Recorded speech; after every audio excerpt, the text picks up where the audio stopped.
Amém? Eu gostaria de te convidar a abrir comigo a sua Bíblia em Marcos, no capítulo 4.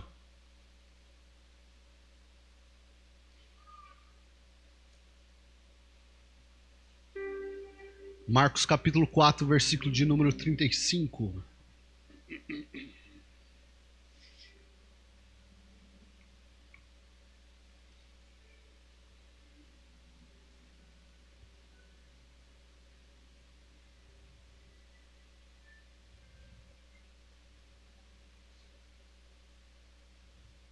Nós estamos na nossa campanha Vivendo em Plenitude. Eu gostaria de trazer uma palavra para abençoar a sua vida, para te despertar.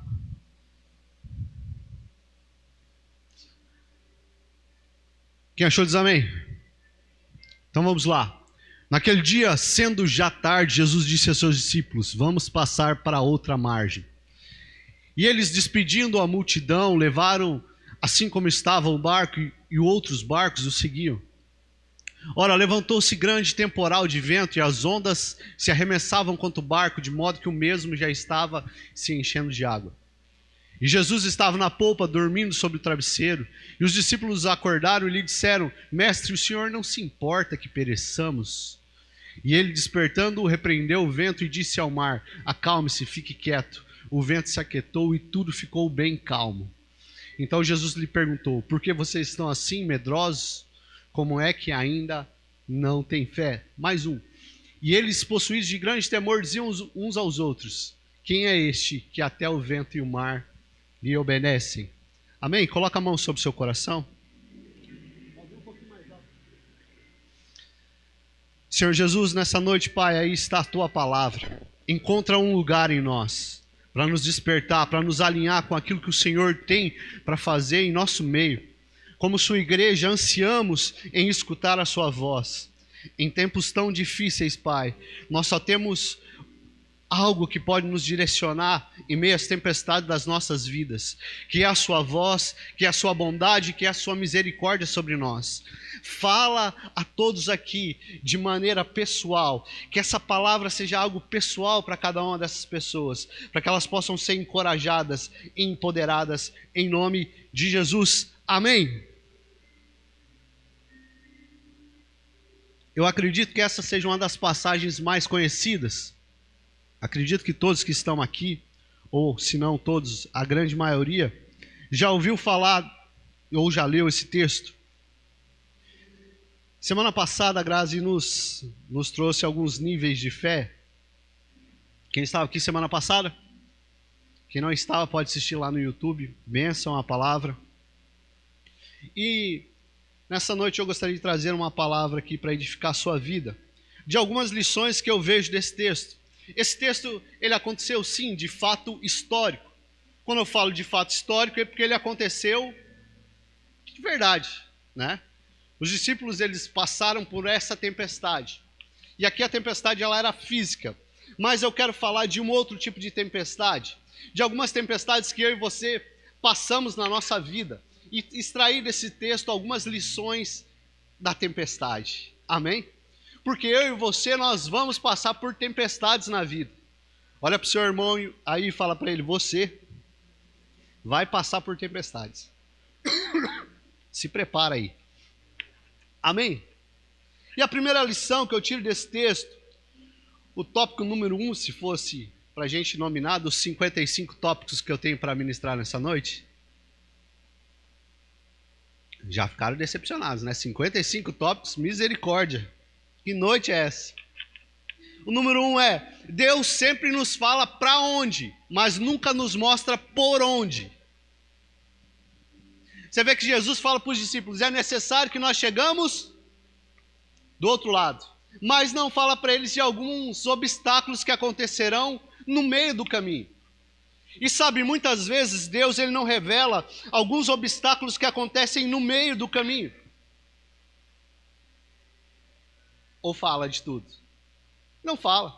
Ele só falou para os discípulos: olha, vamos passar para o outro lado. Mas não falou para eles: está vindo uma tempestade aí que vocês, olha, vocês vão morrer de medo. Jesus não fala. E sabe, na nossa vida também existem alguns obstáculos do meio do caminho que Deus ele não nos mostra. Perdão. Certa vez, meu pastor, nos ministrando, nos falou sobre algo, sobre a escada que Jacó via, né? Uma escada onde subiam e desciam anjos, mas que ele via somente uma parte da escada, ele não via o meio da escada. Ele via o pé e era tampado pela o meio e chegava no céu. E às vezes Deus ele tapa algumas partes do processo, para que eu e você nós não venhamos a desanimar. Você já imaginou se Deus falasse tudo? Por exemplo, para Abraão: Abraão, sai da sua terra, da sua parentela e vá para o lugar que eu te mostrarei. Mas no meio do caminho, você vai demorar dezenas de anos, alguns anos, mais de 10 anos, para você ter filho. Vai ter fome no Egito. Vai ter uma confusão lá. Nossa, negócio louco. Guerra que você vai ter que participar. Mas fica tranquilo que vai dar certo. Você acha que Abraão tinha saído? Você imagina Deus falando algumas coisas para Moisés? Ó, Moisés, vai lá, fala com o faraó que ele vai libertar o povo. Para isso eu vou precisar usar 10 pragas. Para isso você vai ter que caminhar com esse povo um tempão. Moisés já não estava querendo ir. Se fala dos obstáculos do meio do caminho, ele não iria mesmo. E sabe, existem alguns obstáculos que eu e você, nós vamos enfrentar no meio do caminho. Quem aqui é casado? É só alegria o casamento? Tem obstáculos no meio do caminho? Quem aqui é líder? É só alegria? Você já imaginou se Deus te falasse: ó, vou te usar como um líder poderoso, mas você terá pessoas que vão te afrontar, te decepcionar, falar mal de você. Você já ia falar: tchau, obrigado. Muito obrigado, vai para outra pessoa. Não vai. Você já imaginou? Deus ele sempre faz isso. Ele nos mostra as suas promessas, mas nem sempre ele nos mostra todo o processo. E promessa sem processo não dá certo. O processo faz parte. Porque no meio do processo vem a força necessária. Deus ele vai nos transformando. Anote algo: a empolgação do começo é para todos. Mas permanecer crendo no meio do caminho são para aqueles que fizeram de Jesus o seu foco. A empolgação do começo é para todos. Todo mundo começa algo empolgado. Quem já começou uma dieta? Você já começa empolgado. Você geralmente vê uma pessoa que fez dieta, você fala: meu, se essa pessoa fez, eu vou perder 70 quilos aqui em uma semana. O começo é muito empolgante. Você vai para a academia, o quê? Empolgado. Chega no meio do caminho, já começa a desanimar. Porque a empolgação do começo ela é para todos, mas permanecer crendo no meio do caminho são para aqueles que fizeram de Jesus o seu foco. Então nem sempre Deus ele vai te mostrar o todo. Às vezes alguns detalhes do meio do caminho você não vai enxergar. E Deus vai permitir que você não enxergue algumas coisas do meio do caminho, assim como aconteceu com os discípulos, para ir trabalhando neles e trabalhando em mim e você. Amém? Você está aí? Dá uma salva de palmas ao Senhor.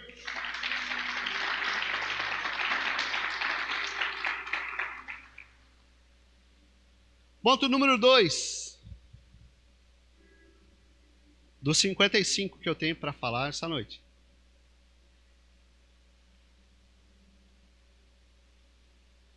Vamos lá? Nem toda tempestade vem com aviso prévio. Existem tempestades que são assim, de bate-pronto. E sabe, aquele barco não era nenhum Titanic. Ia precisar de tripulantes ali fortes para enfrentar aquela tempestade. E uma tempestade que aconteceu do nada. Se levantou, veio e pegou eles de surpresa. E existe muitas tempestades nas nossas vidas que vêm do nada. Que acontece subitamente. Nós não encomendamos ela, mas de repente vem. Né? Igual eu já falei algumas vezes, alguns problemas que vêm e a gente não agenda. Quando nós compramos um carro, nós pensamos que daqui a uns 3, 4 anos nós vamos ter que fazer motor dele?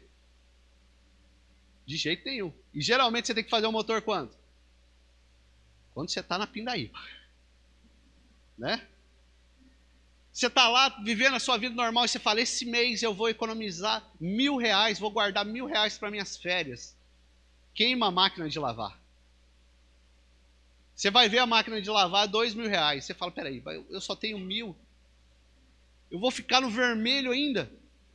Algumas tempestades, elas vêm na nossa vida e elas nos pegam de surpresa. Elas não vêm com aviso prévio. Mas o que eu preciso então para as tempestades que vêm de surpresa na minha vida? Eu preciso ter bagagem. Eu preciso ter experiência. Não dava tempo para aqueles discípulos falar para Jesus, olha, espera aí que a gente vai fazer um curso de tempestade para poder passar essa fase da vida. E quando eu falo de ter bagagem, de ter experiência, eu preciso ter raízes. A palavra correta seria raízes. Eu preciso me preparar antes, né? Até Provérbios, se eu não me engano, no capítulo 6, vai falar um pouco sobre o exemplo das formigas que armazenam no verão para que no inverno elas possam ter. E sabe, eu e você também, nós precisamos armazenar algumas coisas para nos dar força nos invernos da nossa vida, nos tempos bons. Nós precisamos criar essa raiz, ter essa reserva, para quando chegar o dia da tempestade, nós estarmos firmes. Uma bagagem espiritual, uma bagagem emocional. Como diz no Salmo 1, né? Aquele que se deleita na palavra do Senhor, esse é como árvore plantada junto a ribeiros, cujo no tempo certo dá o seu fruto, e as folhas não murcham. Está preparado para enfrentar um momento de diversidade. Porque algumas tempestades, elas são assim. Elas não são algo que nós planejamos, elas são algo que não vem com um aviso prévio. E situações vão vir contra a nossa vida para mostrar o quão profundo nós somos em Deus. Porque é muito fácil eu ter uma vida e falar, eu sou cristão. Quando a tempestade vem, acaba com tudo isso. Quando a aprovação vem, acaba com tudo isso. Quando o dia mal vem, leva tudo embora. Eu desisto. Deus, Ele tem mais para nós. E se eu quero navegar nas tempestades da vida, eu preciso entender que algumas tempestades elas vêm sem aviso prévio. Terceiro ponto. As tempestades revelam o quão frágil é a estrutura dos nossos barcos. Essa tempestade revelou o quê? Que o barco era frágil. Que ele não ia aguentar atravessar. E sabe, os barcos da vida, nenhum barco da vida ele pode te garantir travessia segura. Porque muitas vezes nós confiamos em coisas, em pessoas. Nós achamos que um barco de um bom emprego vai me garantir uma boa vida. E daqui a pouco esse barco afunda, e aí? Ou eu acho que o barco de uma boa formação, de um diploma, vai me garantir uma boa vida. E às vezes não garante. Ele pode afundar, ele não pode te garantir 100%. Ainda que seja importante ter uma boa formação, ainda que seja importante ter um bom emprego. Mas tem pessoas que usam como barco outras pessoas e acham que pessoas vão garantir que a minha vida seja feliz. E deixa eu te falar, pessoas vão te frustrar. Pessoas não vão conseguir garantir que a sua vida será totalmente feliz. Relacionamentos, eles são frágeis. Pessoas que colocam no barco do dinheiro. Nada nesse mundo nos garante travessia segura. Nada. A tempestade, ela vem para nos mostrar exatamente isso. Mas a tempestade também nos revela aquilo que diz lá em Salmo 127. Se o Senhor não vigiar... Coloca o Salmo 127. Se o Senhor não edifica a casa, em vão trabalhos que edificam. Se o Senhor não guardar a cidade, em vão vigia a sentinela. O único que pode garantir viagem segura, sabe o que é? É a presença de Jesus. Porque eu vou passar por momentos difíceis. Eu até acho interessante como que Deus ele leva Elias por algumas estações. Só para a gente fazer um paralelo aqui. Eu acho interessante porque quando Elias ele profetiza que ficará um tempo de seca. ele passa por alguns tempos interessantes. Ele passa por um tempo onde ele é alimentado por corvos. E quando ele é alimentado por corvos, Elias ele vem de uma cultura onde os corvos são um animal imundo. E ali Deus está trabalhando nesse tempo com Elias para quebrar os seus preconceitos. E sabe, é interessante que Deus ele também age em alguns tempos para quebrar nossos preconceitos, não age? Porque às vezes a gente é muito preconceituoso com tudo, não é não? A gente olha para algo e já gera um certo... isso aí só não vai dar certo. Talvez você que entrou aqui pela primeira vez, você olhou aqui para essa igreja e falou, essa parede preta, não sei não, isso aí é coisa do Satanás. Né? Olhou o louvor ali e falou, esses caras aí, não sei não, hein? Aquele cara ali tá meio estranho, mas ele é de Deus, é o Afonso. Olhou para o pregador e falou, vixe, é o gordinho hoje aí, não é o pastor bonitão, agora lascou. Oferta, dízimo oferta, tantas coisas. Deus ele quebra nossos preconceitos. Deus ele age em um tempo onde ele quebra nossos preconceitos. Mas depois ele passa por um outro tempo. Elias ele passa por um tempo ali, onde ele é sustentado por uma viúva em Serepta. E esse tempo é o tempo do pouco. Você sabia que Deus ele também nos sustenta em um tempo chamado pouco? Aonde a viúva não tinha muito, ela tinha pouco. Mas anote algo, pouco não é nada. O pouco é pouco. E às vezes Deus vai nos sustentar no tempo de pouco. Mas pouco é diferente de nada. O pouco vai nos mantendo.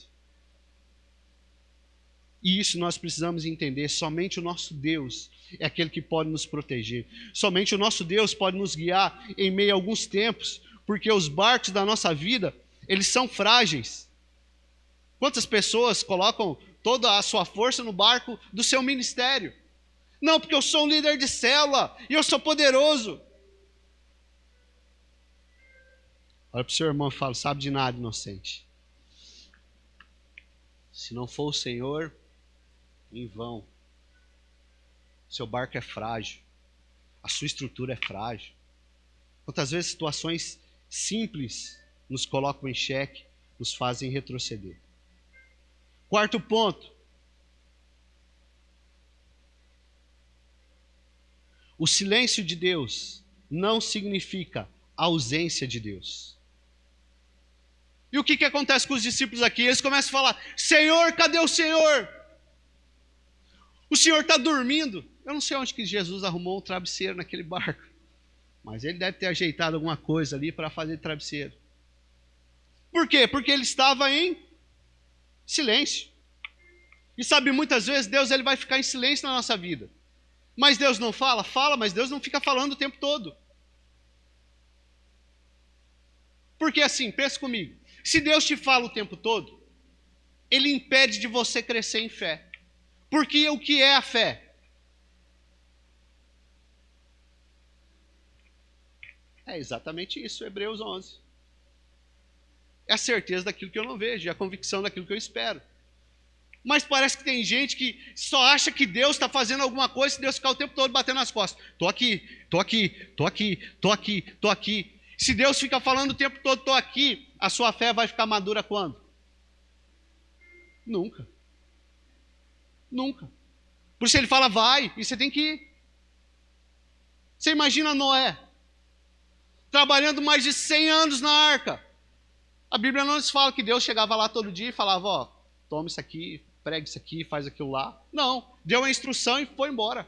E deixou. Só voltou a falar com ele quando terminou. Então o silêncio de Deus não significa ausência de Deus. É como um professor, né? Na hora da prova ele fica em silêncio. Mas isso não significa que ele não está ali.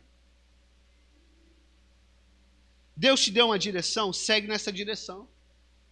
Mas ele não está falando o tempo todo. Pois é, para que a sua fé seja uma fé madura. Se Deus falar o tempo todo, você não precisa de fé. Você vai ter a evidência que ele está ali o tempo todo ali te pegando, te puxando. Amém? 5. Toda aprovação traz consigo revelação. Nós vemos que os discípulos eles têm uma nova revelação de quem Deus é, pela prova que eles passaram, por aquilo que eles viveram. E toda aprovação ela vai trazer consigo uma revelação de quem Deus é. Eles falaram: quem é esse que até o vento e o mar lhe obedecem? Toda prova nos mostra o tamanho de Deus, o quanto que Deus é poderoso para fazer. Por isso algumas provações na nossa vida são importantes. Por isso algumas provações na nossa vida, elas vão nos sacudir para nos mostrar a grandeza de Deus. Eles não entendiam quem Jesus era. É igual Jó. Jó ele passou por tanta situação difícil. Mas no final ele diz: antes eu te conheci apenas de ouvir falar. Agora os meus olhos te veem. Ele tem uma nova revelação de quem Deus é. De que Deus é um Deus presente, de que Deus é muito maior do que aquilo que ele está passando. E ó que ele passou lutas. Mas toda aprovação traz consigo revelação. Todo momento difícil nos faz enxergar o quão poderoso Deus ele é.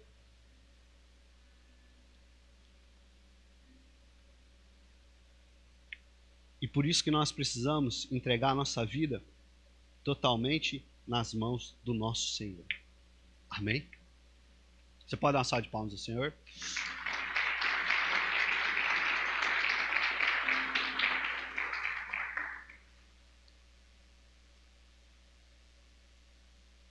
Sexto ponto, e já finalizo, o louvor pode subir. Aí, ó, não foi 55, vamos deixar os outros 49 para semana que vem, né, irmã Márcia? O sexto ponto é: olhe através da tempestade. Olhe adiante. Jesus falou para eles: olha, é necessário que vocês cheguem do outro lado. Porque sempre, quando nós vamos passar por um problema, geralmente nós ficamos presos àquele problema. Enquanto Deus quer que nós enxergamos além. Enxergar através da tempestade significa quem eu vou me tornar depois desse problema que eu estou passando. Porque tem muita pessoa que pega e fala assim: não, eu sou uma pessoa madura. E na verdade não é pessoa madura, é uma pessoa machucada. Que passou por problemas na vida e em vez de se tornar uma pessoa madura, se tornou uma pessoa que não confia em mais ninguém. Que não confia em mais nada. Que às vezes não confia nem em Deus.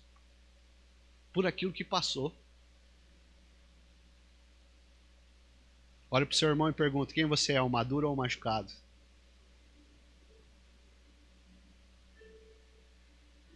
Não, se Deus é poderoso, Deus deveria fazer isso que eu queria. Deixa eu te falar, Deus ele não é o seu servo. Você precisa olhar além do problema que você está passando.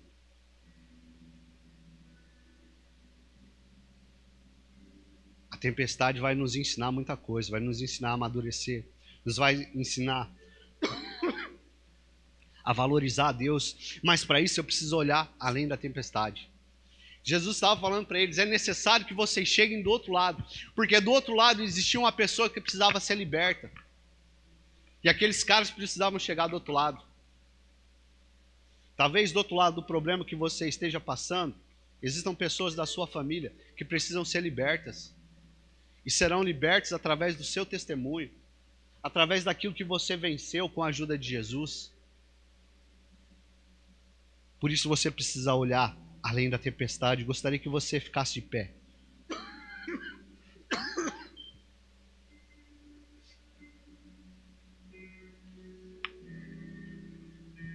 Porque para ter uma vida de plenitude eu preciso olhar além. Igual Jesus não olhou para a cruz como um fim, mas Jesus olhou para a cruz como começo. Que através da cruz a minha vida e a sua vida poderia ser totalmente resgatada. Por isso nós precisamos olhar através dos nossos problemas, além dos nossos problemas. Nós não podemos deixar que algumas tempestades nos parem. Era necessário que ele chegasse do outro lado, que ele chegasse no seu propósito. E sabe, muitas pessoas não conseguem ter essa visão do futuro, porque muitas pessoas tiram a própria vida, porque elas não têm mais visão de futuro.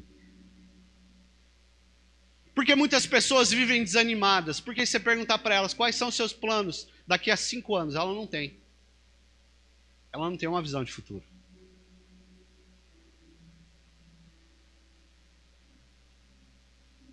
E sabe, o inimigo ele vai fazer de tudo para que você não tenha uma visão do futuro que Deus tem para você. Essa semana, um jovem falou para mim: você não enjoa das coisas da igreja? Você não enjoa das coisas de Deus? Eu falei para ele: não. Ele: mas não é sempre a mesma coisa? Eu disse para ele: não é sempre a mesma coisa. Falei: essa semana eu ministrei num casamento, ministrei numa chácara de recuperação. Nós vemos pessoas se levantando, o poder de Deus agindo na vida de outras pessoas. Não é sempre o mesmo. Quando nós estamos focados naquilo que realmente importa, quando nosso olhar está naquilo que é eterno e não naquilo que é passageiro. Se o inimigo conseguir matar a tua perspectiva do futuro, o teu olhar para o futuro, ele matou tudo. No Salmo 73, Asaf chega para Deus e fala: Deus, eu sei que o Senhor é bondoso, mas eu quero te falar uma coisa. Os maus prosperam. Pessoas que são ruins estão dando certo na vida. E eu que faço tudo certo estou dando errado. Ele tinha perdido a visão de futuro. Mas no Salmo ele continua caminhando. E daqui a pouco a Bíblia nos fala que quando ele entrou no templo, ele fala: ah, Senhor, aí então. Quando ele chegou nesse ambiente, onde as coisas naturais já não valiam mais nada, onde o que valia era realmente só o caráter e as coisas eternas, ele falou: eu falei sem pensar. A minha fonte estava sendo a vida dos maus, quando na verdade a minha fonte precisa ser a presença de Deus. E quantas vezes a fonte do nosso olhar não é o Senhor Jesus? Quantas vezes a fonte do nosso olhar e a fonte da nossa vida não é Deus, e é simplesmente ser igual a um influencer, ser igual a uma pessoa que tem recursos financeiros, ser igual a uma pessoa milionária, ou ser igual a uma pessoa famosa. Mas sabe, igreja, a nossa regra continua sendo Jesus Cristo. O que vai fazer a diferença não é o quanto você é parecido comigo ou com o pastor, mas o quanto você é parecido com Jesus Cristo. Esse continua sendo o nosso alvo. O nosso alvo continua sendo Cristo, sendo parecido com Ele.